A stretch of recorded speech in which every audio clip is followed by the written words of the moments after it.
Telegram finally comes forward and admits to having been handing over user data all along. Something Nate and I have both said for a while, and we're really excited to talk about it. Researchers are making real-time doxing glasses, thanks to Meta and Mark Zuckerberg.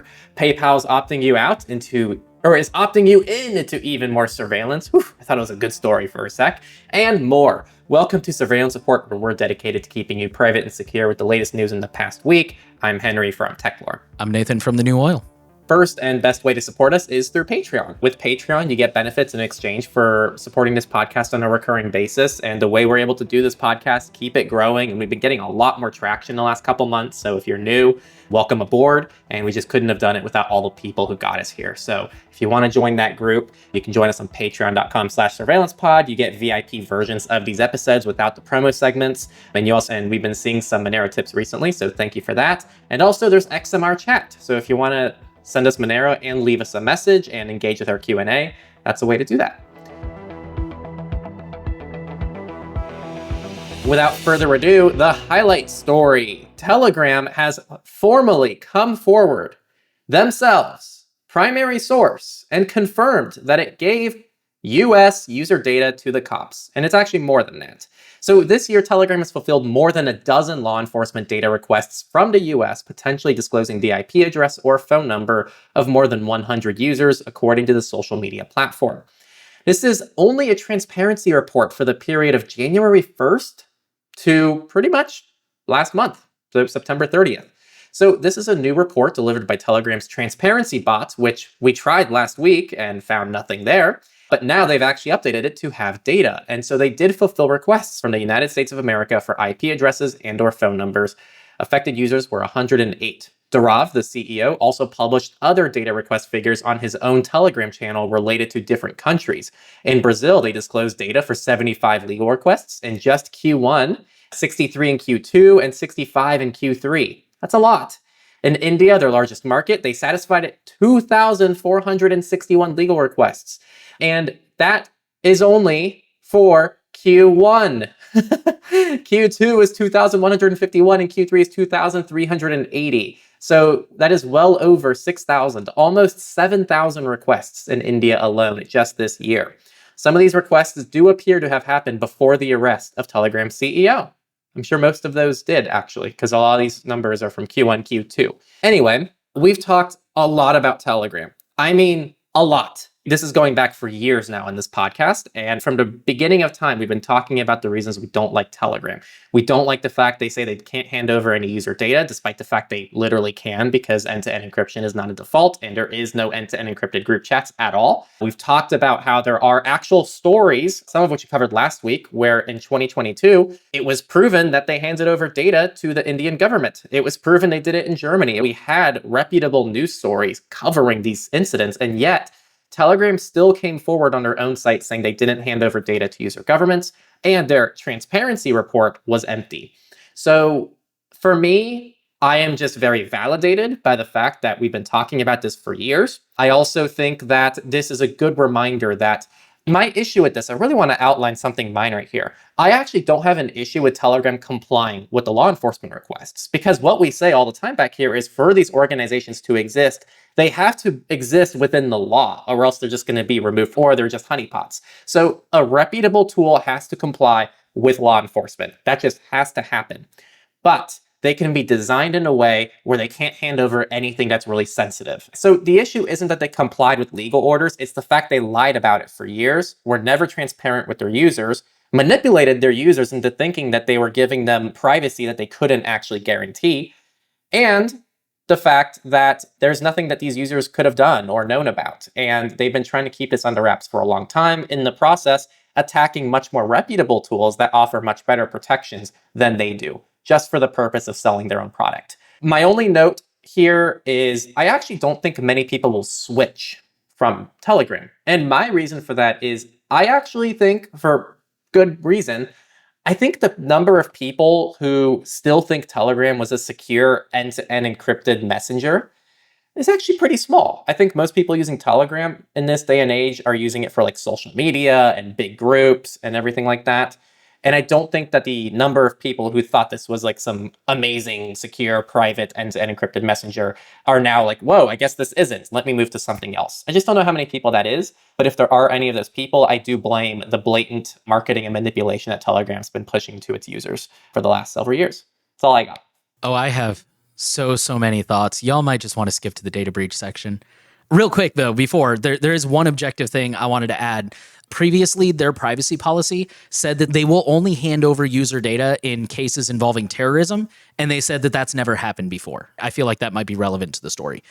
My thoughts are very similar to Henry's. We've been calling this out for years. I mentioned the fact that like encryption is not on by default. Encryption can be enabled with certain types of chats, like group chats and channels, which channels I guess make sense. We've mentioned that with like Matrix, for example, but like group chats. I have multiple group chats on Signal just with a handful of people. You know, I mentioned I have like my close family, I have some friends, and they're all encrypted. Can't do that at all on Telegram. It's not even an option. You can only enable group chats on mobile, and you can only see them on mobile. So like for all the people who, and for the record, fair enough in some threat models, for all the people who are like, well, I don't like Signal because it requires a phone. Not a phone number. I'll touch on that later. A phone. Okay, fair enough. But the thing with Signal is you can set up an account, link it to your desktop, throw the phone in a drawer somewhere and never think about it again. You can't do that with Telegram. In order to read the secret chats, you can only do it on your phone. That's been a real red flag to me for years. But again, circumstantial evidence, not going to be mad about that. What's been bugging me about this is like, even the circumstantial stuff aside, we've been coming here for years with like, here's a news article from a reputable organization. And for some reason, people have still been like, nah, man, I trust Telegram. Real quick, I did want to counter one quick thing you said. You don't think people are going to switch because nobody's under the delusion that Telegram is secure? People are definitely under the delusion that Telegram isn't handing over user data. And I know that because I've seen so many people, like the minute this story broke, I started seeing so many comments about people who are like, oh, man, Telegram's crap now. What do we switch to? And thank you for the record to all the people who replied with Telegram's been crap. Where have you been? Before you continue, I already hate this take that Telegram now sucks. I already saw someone say, oh, Durav's sucked since he bent the knee. The platform's bent the knee since it started. Like, nothing has changed about Telegram. All they're doing now is they're being honest about what they're doing. And that's much worse, actually. That is so much worse, because that means they've been lying to you this whole time. And it's been obvious they've been lying to you because reputable people have been telling you. And that's not just us. We're not like prophets. It's just like we trust evidence-based people who put forward evidence and receipts to prove what they're saying. And it was so obvious that Telegram had so many issues. And no, it just is not a good platform for somebody who wants decent safety. Even decent safety. I'm not talking like... Nah, I'm done. No, fair. Hopefully this is going to be the last time we rag on Telegram, because honestly, I think this has been our biggest complaint, is that Telegram keeps lying to people and misrepresenting itself as a secure encrypted platform, and it's not. So now that the cat's out of the bag, it's kind of like, sure, we still have complaints, but at least now it's not like every opportunity we get, like, bro, why are people still using this? So again, there's like so much to unpack here. And like, that's a big part of it, is like people have been for years coming into our comment section like, oh, you're victim blaming. Like, I don't trust Signal. It's sus. I use Telegram. Telegram's the best. I'm still going to keep using Telegram. And all of a sudden you guys are just like surprised Pikachu face. Like, what? You guys had evidence for your claims and it turns out you were telling the truth? I really don't have words. I'm sorry. I know we're beating a dead horse here, but it's like, it's astounding how many people have been doubling down on Telegram. And now the CEO himself is like, I was lying all along. He's such a little scamp. To try and bring it back in, the takes I have here are evidence. Like, look, okay, I understand the idea of being swayed by circumstantial evidence. I really do. But y'all have got to learn how to understand, like, circumstantial is not a smoking gun. I really want to reiterate that at this point in time, the reason why I won't be as mad about Telegram is because they're actually, like you said, being honest about what they provide their users. But going forward, my concerns for Telegram have been reduced, because now the concerns are just, okay, secret chats are not on by default. There's no end-to-end encrypted groups. And they were caught lying for 6 years about their privacy policy and what they do with your data. Those are now the core concerns in my head. So if that's an improvement, I don't know. Real quick, some people get so mad that like, oh, Proton handed over certain user data, Signal handed over certain user data. But first of all, it was exactly what they said they could hand over to begin with, except I'll give a partial pass to the whole climate activist thing, because that was like misleading wording arguably, but like it's exactly what they claim they can hand over from the beginning. And number two, like they're honest about it. Again, this goes back to like Telegram has been lying to you guys, point blank lying. There's no other word for it. They've been lying top to bottom for years and lulling you into a false sense of security for years. So what do you want? Do you want the company who's going to say like, hey, we'll hand over this data versus the company who's like, no, man, give us all your data. It's totally safe. Straight into the NSA's hands or whatever agency was asking for it. Like, which one do you want? And I know ideally you want a company that doesn't hand over anything, but we call those bulletproof providers. They eventually get shut down and your data ends up in an evidence locker as part of the investigation. So take your pick. Last thing I promise. When DuckDuckGo got caught handing over tracking data to Microsoft as part of their agreement with Bing and stuff, to me, that was the final straw because I was like, well, if you're lying about that, what else are you lying about? And you just haven't been caught. So really keep that in mind. If you're one of those people who's like, well, they have to hand over user data, whatever excuse you find to keep using Telegram, consider that. This is what they're admitting to. Again, not to put too fine a point on it, but they've been directly, overtly lying to you for years, and now they're admitting it because they got caught. What else are they doing that they haven't admitted to? Have they been handing over message data, like contents? What have they been doing that they're just not owning up to yet because they haven't been forced to? With all that ranting out of the way, now we're going to jump into the data breaches. Our first data breach comes from AFP, which I believe is a French journalism outlet, and they have had a data breach. They have an editorial presence in 260 cities across 150 countries. They have not posted any further details about the incident, nor have they confirmed whether any customer data has been compromised. Dutch police say a state actor likely behind a recent data breach. This attack compromised police office contact details, names, email addresses, phone numbers, and in some cases, private details. They said it has implemented stronger security measures to counter the attack, and employees of the Dutch police force are now required to use 2FA for logging into their accounts more frequently as a security measure to prevent unauthorized access. Additionally, all systems are being continuously monitored for any signs of abnormal activity, and the IT staff is on high alert to take immediate action. They didn't say how many people were impacted by this incident. Our next data breach comes from Rackspace, who says that monitoring data was stolen in a ScienceLogic zero-day attack. In an email sent to customers, Rackspace warned that attackers exploited a zero-day to gain access to web servers and steal limited customer monitoring data, including customer account names and numbers, usernames, Rackspace internally generated device IDs, device name and information, IP addresses, and AES 256 encrypted Rackspace internal device agent credentials. Rackspace rotated those credentials as a precaution, despite them being strongly encrypted, and informed customers they needed to take no further action to protect from malicious activity, which has been stopped. It is unknown how many customers have been impacted. T-Mobile says they're going to pay $31.5 million for the FCC settlement over 4 data breaches. This resolves the Enforcement Bureau investigations into several cybersecurity incidents and resulting data breaches that impacted T-Mobile's customers in 2021, 2022, and 2023. But as part of the settlement, the telecom carrier must invest almost a little more, 15.75 million in cybersecurity enhancements and pay the US Treasury an additional 15.75 million civil penalty. The company is also committed to implementing more robust security measures, including adopting modern cybersecurity frameworks like zero trust architecture and multi-factor authentication that resists phishing attacks. And with that, we'll launch into the companies. So this first one's kind of a big deal. You probably want to share this with some people you know, because it probably impacts people. PayPal opted you into sharing data without your knowledge. So PayPal quietly opted users into sharing data with third parties for, quote, personalized shopping experiences, according to multiple complaints on social media and 404 Media's own tests. So on the relevant settings page, PayPal says starting early summer 2025, we'll be building more personalized experiences for you. You can opt in and out of sharing at any time by adjusting this setting. As of Monday, so that would be the September 30th, that page also included a line that said, we will use info collected about you after November 27th, 2024 to personalize your shopping. On October 1st, that line is no longer on the page. Either way, it seems like this probably won't kick in until November 27th. According to the article, you can find that setting and change it by logging into your PayPal account and going to Settings, Data and Privacy, Manage Shared Info, and then it's called Personalized Shopping. The article also has a link that you can click while you're logged in. It'll take you straight there.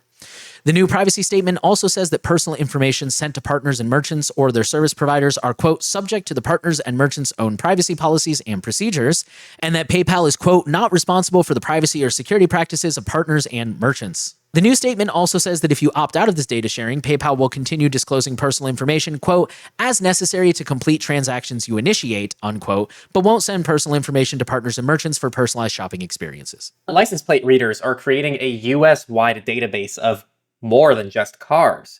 So at 8:22 a.m. on December 4th last year, a car traveling down a small residential road in Alabama used its license plate reading cameras to take photos of vehicles that it passed. One image, which does not contain a vehicle or a license plate, shows a bright red Trump campaign sign placed in front of someone's garage. In the background is a banner referencing Israel, Holy Wreath, and a festive inflatable snowman. Another image taken on a different day by a different vehicle shows a steelworkers Fort Harris Walls sign stuck in the lawn in front of someone's home. A construction worker with his face unblurred is pictured near another Harris sign. Other photos show Trump and Biden bumper stickers on the back of trucks and cars across America. These images were generated by AI-powered cameras mounted on cars and trucks, initially to capture license plates, but they're now photographing political lawn signs outside private homes, individuals wearing t-shirts with text, and vehicles displaying pro-abortion bumper stickers, all while recording the precise locations of these observations. Newly obtained data revealed by Wired shows how a tool originally intended for traffic enforcement has evolved into a system capable of monitoring speech protected by the US Constitution. The detailed photographs all surfaced in search results produced by the systems of DRN Data, a license plate recognition company owned by Motorola. The LPR system can be used by private investigators, repossession agents, and insurance companies. A related Motorola business called Vigilant gives cops access to that same exact data. Now, those with access to the system can search for common phrases or names, like those of politicians, and be served with photographs where the search term is present. So even if it's not displayed on license plates, they'll get access to that same data, and a search result for the license plates from Delaware vehicles with the text Trump returned more than 150 images showing people's homes and bumper stickers just to speak to this.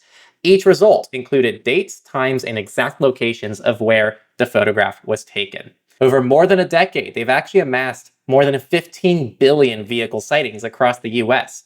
And it claims in its marketing material that it amassed more than 250 million sightings per month. Some of this data is fueled by affiliates, people who install the cameras in their vehicles, like repossession trucks and stuff like that, and they can earn monthly bonuses for using these cameras. The researchers say that they're concerned with how the search tools could be misused when there's an increasing political violence and divisiveness in society. The alleged misconduct in both reports that are published with the sources in the description are stalking and harassment, as well as sharing information with criminals. The researchers believe that given the relatively small number of images showing bumper stickers compared to the larger number of vehicles with them, they may be attempting to filter out images containing bumper stickers or other text.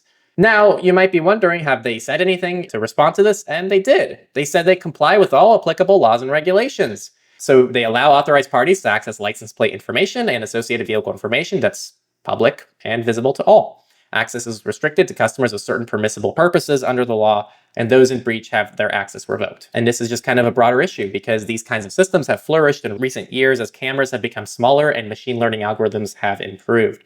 These systems are surveilling the way people move and everything that's going on in different cities and neighborhoods, and CCTV cameras are being equipped with similar technologies to monitor people's movements and even detect their emotions. Whether license plate recognition can reduce crime has still been questioned, and people don't know if it really does. This next story comes from Meta, as Meta confirms it may train its AI on any image you ask Ray-Ban Meta AI to analyze. TechCrunch recently asked Meta if it trains AI on photos and videos that users take on the Ray-Ban Meta smart glasses. The company originally didn't have much to say. Since then, Meta has offered us a bit more color. In short, any image you share with Meta AI can be used to train its AI. In an emailed statement, a spokesperson clarified that photos and videos captured on Ray-Ban Meta are not used by Meta for training as long as the user does not submit them to AI. However, once you ask Meta AI to analyze them, those photos fall under a completely different set of policies. In other words, the company is using its first consumer AI device to generate a massive stockpile of data that could be used to create ever more powerful generations of AI models. The only way to opt out is to simply not use the AI features in the first place. The implications are concerning because Ray-Ban Meta users may not understand they're giving Meta tons of images, perhaps showing the inside of their homes, loved ones, or personal files to train its new AI models. Meta spokespeople tell us that this is clear in the Ray-Ban Meta user's interface, but the company's executives either initially didn't know or didn't want to share these details with TechCrunch. We already knew that Meta trains its Llama AI models on everything Americans publicly post on Instagram and Facebook, but now Meta has expanded this definition of publicly available data to anything people look at through its smart glasses and ask its AI chatbot to analyze. Elsewhere in Meta's privacy policy, the company states that it also stores all the transcriptions of your voice conversations with Ray-Ban Meta by default to train future AI models, and as for the actual voice recordings, there is a way to opt out. When you first log into the app, users can choose whether voice recordings can be used to train Meta's AI models. On the topic of Meta, we now have a way to opt out of using your Facebook and Instagram data to train its Meta AI. So they reignited controversial plans to use the public posts of UK Facebook and Instagram users as AI training. And the social networking giant has taken the next step and begun to notify local users it will soon start helping itself to their information again. The bad news is the process Meta has devised for opting out of this data for AI grab is almost as onerous as it was the first time around. So the company began sending out notifications about this data grab last week, and much like last time, the message that they're displaying informing users of its planned use of their information is posted alongside other user alerts like friend requests and group updates, making it easy to miss. The phrasing of the notification also implies users don't have a choice, with Meta merely touting new AI features for you, and writing that users can learn how they use their information, rather than explicitly informing people they have a choice to deny the processing. So, how do you object? You have to click on Meta's notification, assuming that you saw it, and then you're taken to a page that informs them of Meta's plans and also tells them that they have the right to object to this information. So you have to click on the hyperlinked word object, and then you're taken to a form to complete. The form is pre-populated with the email address associated with the user's account, so make sure you're logged in before you click the link. And despite a few tweaks, the revised process Meta has designed still does not conform to a strict opt-out. So Meta has publicly claimed that it will honor every objection. The wording throughout the process states that it's at Meta's discretion, just like they did last time. Google is piloting the blocking of certain side-loaded apps in India. That headline is mostly self-explanatory, but there is actually good news, and I'm going to go ahead and quote the article there.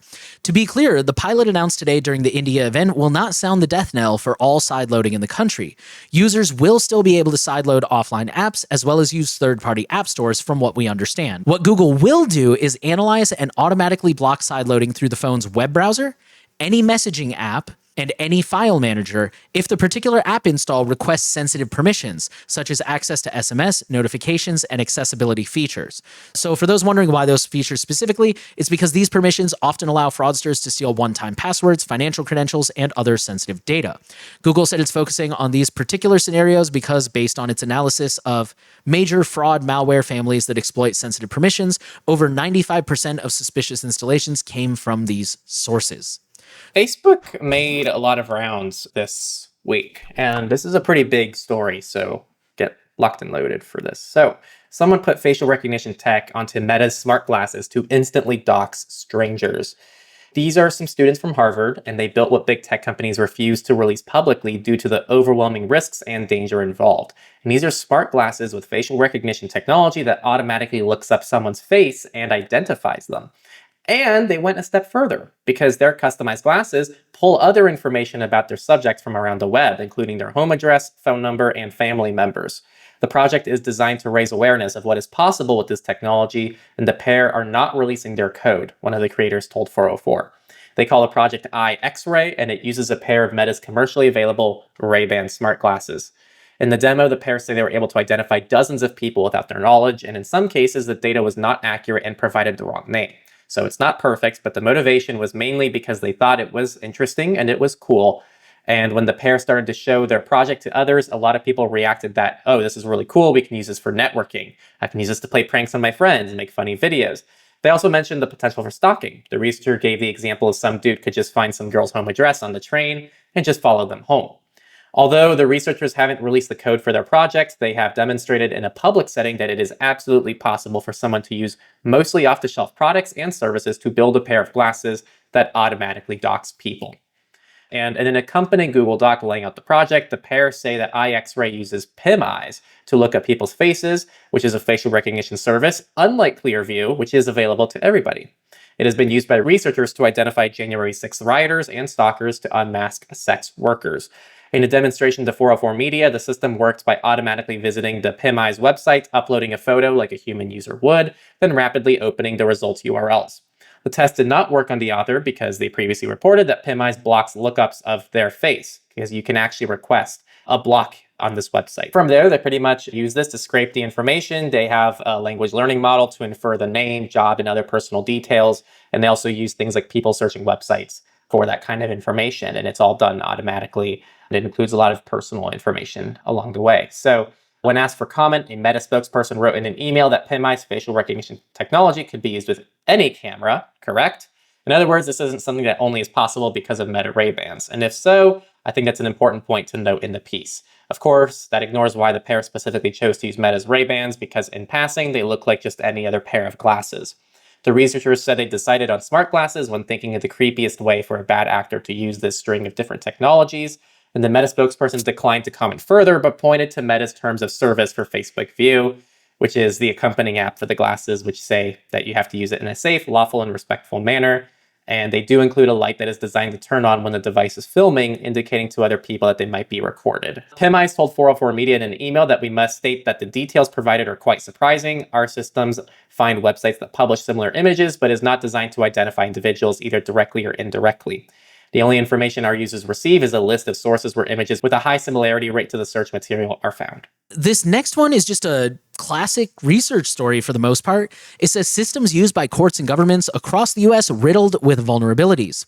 Over the past year, software developer turned security researcher Jason Parker has found and reported dozens of critical vulnerabilities in no fewer than 19 commercial platforms, that's 19, used by hundreds of courts, governments, agencies, and police departments across the country. Most of the vulnerabilities were critical.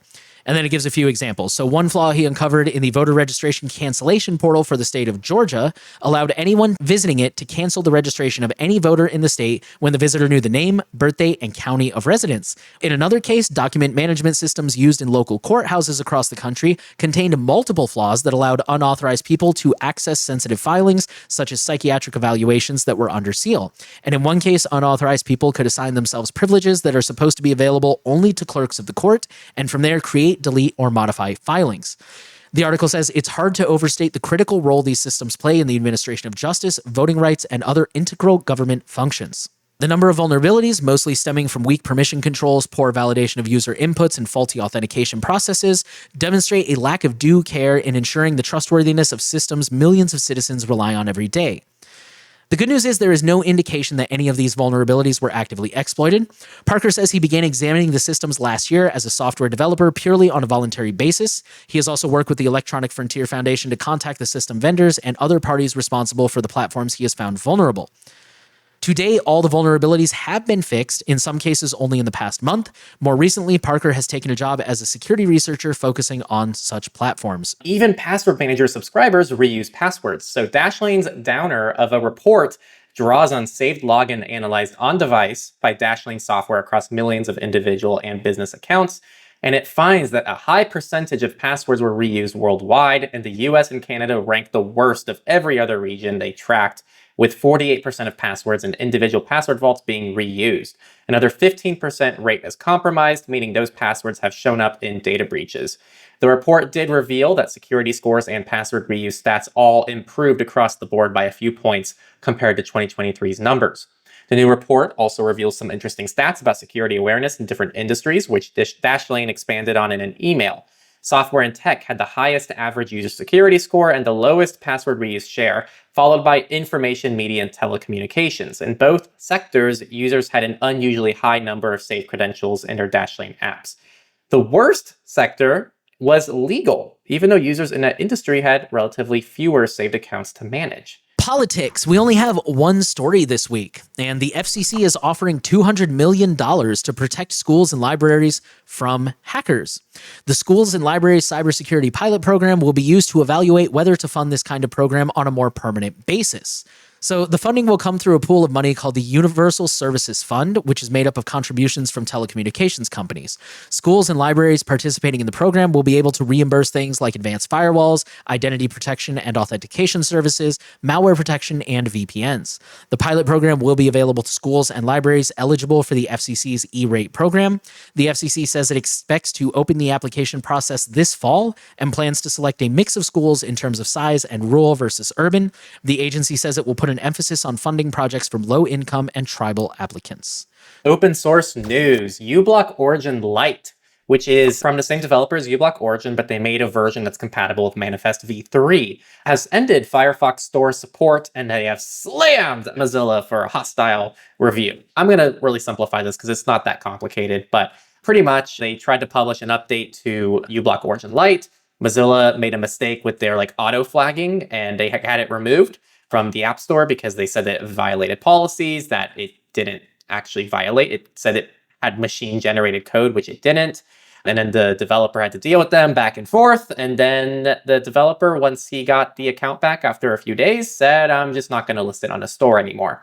uBlock Origin is still available on Firefox and you can still get it, but the version with the Manifest v3 support, which is lighter and is more efficient on resources, you have to get directly from their site. They're hosting their own way to install it, essentially. So this next story, so this is a GitHub issue, but basically, if I had to summarize it, Thunderbird for Android, formerly K9 Mail, will include opt-out analytics. So for those of you who don't know, K9 Mail was purchased by Mozilla.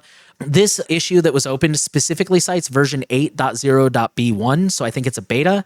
Although I'm not clear if this has been going on for a while and they just now caught it, or if it just started with this version. But basically, it looks like Thunderbird for Android is going to start including some analytics that are opt-in by default, and users have to go opt-out.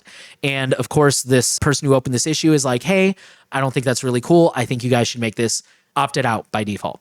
Here is Mozilla's reply.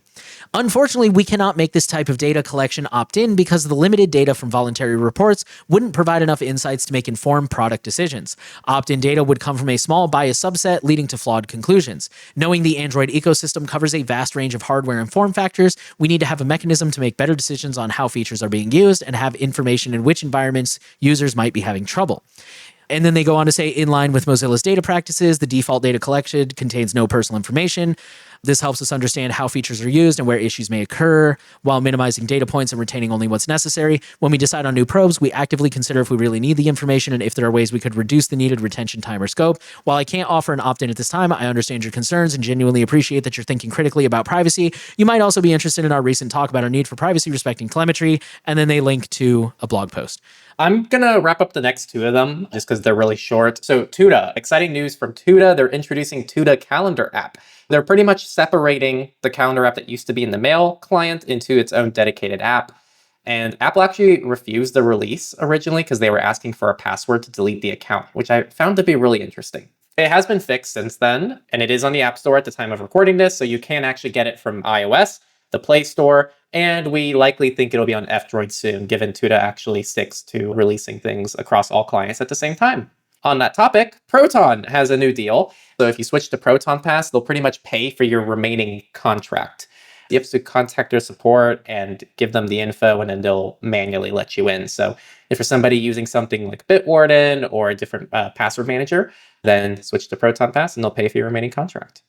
De-Google Your Life is also a new thing they have for $1. So I think you link your Google account to your Proton account, transfer your data, and you get your first month of their paid plan for $1. We only have one misfit this week. Apple has quietly removed 60 more VPNs from the Russian App Store, according to researchers. So, I mean, the headline really says it all. Russia has really been on a censorship tear. They've specifically been targeting like VPNs and stuff like that. And Apple had already pulled a handful of VPNs at Russia's request. They have now pulled 60 more of them for a total of 98. Kind of it for the week. So Telegram, again, finally is just coming clean and admits that they have been handing over user data all along and lying to you. Researchers make real-time docs and glasses. PayPal's opting you in to data collection, even if you didn't want to be, and more. If you like this podcast, if you got value from this, if you learned something today, if you just like some of our takes, or you just like the news, Patreon's the best way to keep this podcast going and growing. And we've been seeing a lot of growth lately, and it's really cool to see this news reach more and more people. And we really couldn't do it without people supporting this podcast like you. And again, even a few dollars a person really adds up super quickly. We're starting to get a lot of viewers, so even small amounts can really add up. And patreon.com/surveillancepod is where you can do that. And we have really cool perks there for you, like our private Signal group. So you can chat with Nate and I when you're not listening to this podcast, I guess, throughout the week. And we also have a VIP version of this as well, where we have more analysis. And if you like more of what we have to say, that's where you're going to find that. There's also LibrePay as well, if you don't like Patreon for whatever reason. And we support Monero and recently XMR chat.com as well for Monero tips, where you can join our Q&A, as well as Patreon. So there's 2 ways to join the Q&A now. That's all I got in terms of free ways to support what we're doing. Share it around. Word of mouth is super important. If there's a story here that speaks to someone you know, maybe if you have a Telegram user in your life, send them the story about Telegram. And also give us a rating. We've been seeing a lot of ratings. I think it's still a perfect 5 stars on Apple Podcasts. So if you also feel that way about it, definitely let us know. We want to see that and we want to see more reviews. So that's all I got. Thank you for listening, and we'll see you next week.